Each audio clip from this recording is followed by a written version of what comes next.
One of the talents that I am privileged to introduce to you right now is a man named Daniel Abraham.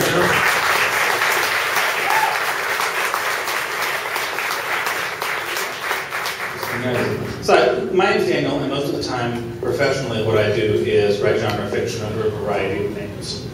I write fantasy, urban fantasy. I'm actually half of science fiction, but the other gig I do, that's about a year and a half ago, is I'm helping adapt George R.R. Martin's Game of Thrones, a best-selling novel, into a series of comic books.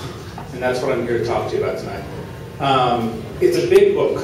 This is a long book, and what we're doing is actually taking almost one page per page over the course of about 2 years to make this one book into 24, 29-page comic books. My part is taking the text, the actual pages of the book, what George wrote, and turning it into a script that will give what the art looks like, what the captions are, what the people are saying. I give that to a guy named Tommy Patterson. He's the guy who actually does the line art. He takes it, he interprets it, he decides what the characters look like, what the spaces look like, and he's doing that about, like I said, a page a day from now until we both die. The next step is we have a letterer who takes the things I said we're going to be in the captions and checks my spelling and decides where to place them in the art. And that's their part. And then we have somebody who comes in, it's completely separate from Tommy, and puts the colors into it. Then we have the actual little coloring person. There's somebody who gets paid for that. And then the last step is we take all of those things, not mine, but everything else, we put it together into the final project, which I don't have to show you. It'll come up soon. You can see it then. Now, there are some problems that come up when you're doing this kind of gig.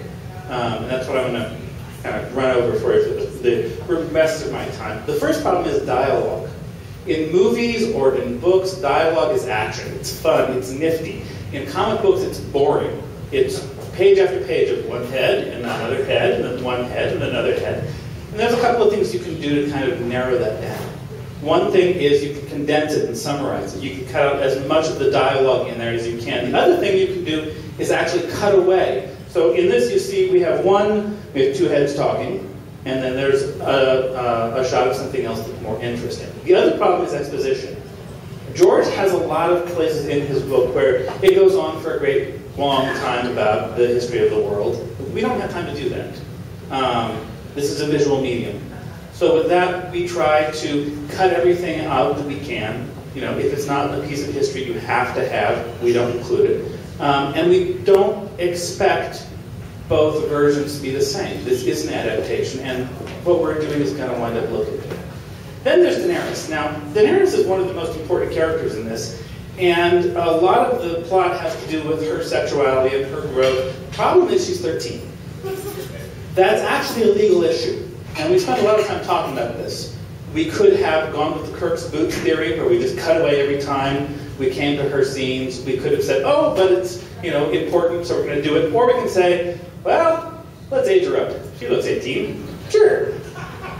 We aged her up. So did HBO. You may have heard of this. We're not the only guys doing the visual treatment of this.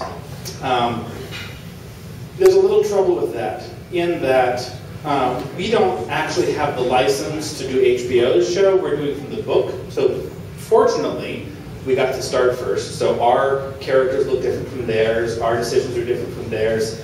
And our medium is different from theirs. So a lot of the decisions that we're making are different from the ones they've done.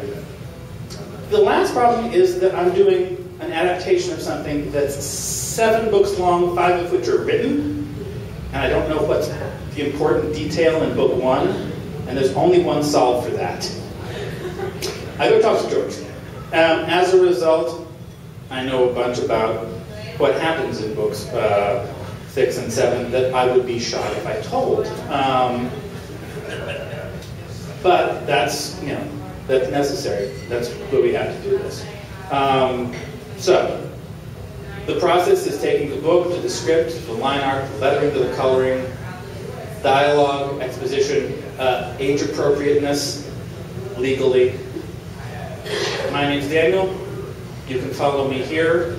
If anybody wants to talk about this more when the show is over, I'd be always happy to bet you.